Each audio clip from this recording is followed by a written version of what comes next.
Diana Pierre-Louis, la révélation des Grenadières. La présence de Diana Pierre-Louis, née au Cap-Haïtien le 24 septembre 2003, 19 ans, conforte et complète une forte colonie nordiste comprenant, entre autres, Nérilia, Bathsheba et Darlina au sein de la sélection féminine haïtienne de football. Revenons plus en détail sur celle qui est en train de tout renverser sur sa route pour être titulaire au coup d'envoi de la Coupe du Monde et qui fait actuellement sensation au sein de l'équipe nationale. Diana Pierre-Louis, la fille de Jean Pierre-Louis, après un passage à l'Académie Camp-Nou, a intégré las Tigresses où elle était déjà considérée comme une star avant de prendre la direction de l'Hexagone et de s'engager avec le GPSO Issy-les-Moulineaux, D2 féminine en France. Depuis son arrivée en septembre 2022 au GPSO, elle n'a raté que 2 rencontres, la 12e et la 22e journée. Avec le GPSO ici, elle a remporté notamment la finale de la Coupe de Paris IDF face à CA Paris, 2-0. Bien qu'elle ait fait ses classes au sein de nos différentes sélections nationales, U15 à senior, Diana Pierre-Louis, appelée en équipe en juillet 2022 lors du championnat féminin de la CONCACAF, tenu à Monterrey, Mexique, n'a pas pris du temps pour convaincre Nicolas Delépine ni pour s'imposer au poste de milieu de terrain au sein de la sélection haïtienne, reléguant ainsi sur le banc des remplaçants des habitués à ce poste. À preuve, c'est elle qui a été préférée aux autres candidats à ce poste pour épauler Corventina et Shirley jeudi lors des 2 dernières rencontres amicales disputées par les Grenadières face au Malte, 0-5, et Corée du Sud, 1-2. Il va sans dire qu'elle est une candidate sérieuse pour être titulaire au sein de l'équipe nationale au coup d'envoi de la Coupe du Monde. Diana Pierre-Louis, la nouvelle sensation. Évoquant la prestation de Diana Pierre-Louis, la cellule de communication de la FHFA, dans un papier sur sa page Facebook, écrit « Elle n'a pas mis de temps à se créer une place spéciale au sein de l'équipe haïtienne.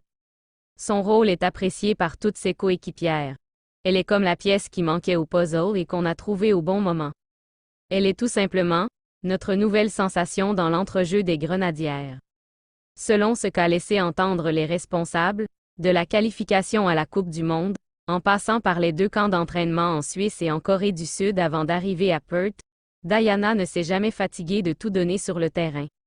Bien qu'elle soit réservée de caractère, sa vision du jeu et sa précision dans les passes ne font que confirmer sa progression. En fait, ses qualités vont au-delà de tout ce qu'elle peut cacher derrière sa timidité. Ses coéquipières ne sont pas en reste puisqu'elles témoignent positivement de ses qualités et de la progression qu'elle montre à chaque fois pour s'imposer au sein de l'équipe malgré sa jeunesse. Sous le charme de la prestation de Diana Pierre-Louis, la capitaine des Grenadières dit « C'est impressionnant pour une jeune qui a récemment intégré l'équipe première et qui s'est forgé une place dans le 11. Ce n'est pas permis à tout le monde. Pour Nérilia Mondésir, Diana est une nouvelle pièce importante pour les Grenadières qui vont défendre les couleurs du bicolore haïtien dans la plus grande fête du football féminin. De la maturité dans ses prises de parole. Malgré ses 19 ans, Diana Pierre-Louis fait preuve d'une grande maturité dans ses sorties dans la presse, et ce, avec des phrases les unes plus profondes que d'autres. Ne sois pas jaloux des autres, mais sois inspiré. Avec le courage de commencer et la discipline d'endurer, la victoire devient une question de temps. La réussite est une combinaison de temps, de travail et de passion. Ne regarde pas derrière, ce n'est pas là où tu vas.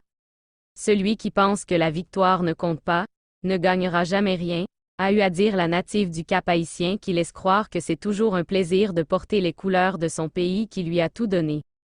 Toujours est-il que tout n'a pas gagné à l'avance pour Diana Pierre-Louis qui est en pole position pour être titulaire au coup d'envoi de la Coupe du Monde, mais il faut croire qu'elle est soumise à une forte concurrence dans un poste convoité par Danielle Etienne, Maudeline Moril ou encore Noah Gantier. Reste à savoir qui débutera le 22 juillet le premier match des Grenadières face à l'Angleterre dans le difficile groupe D comprenant la Chine et le Danemark.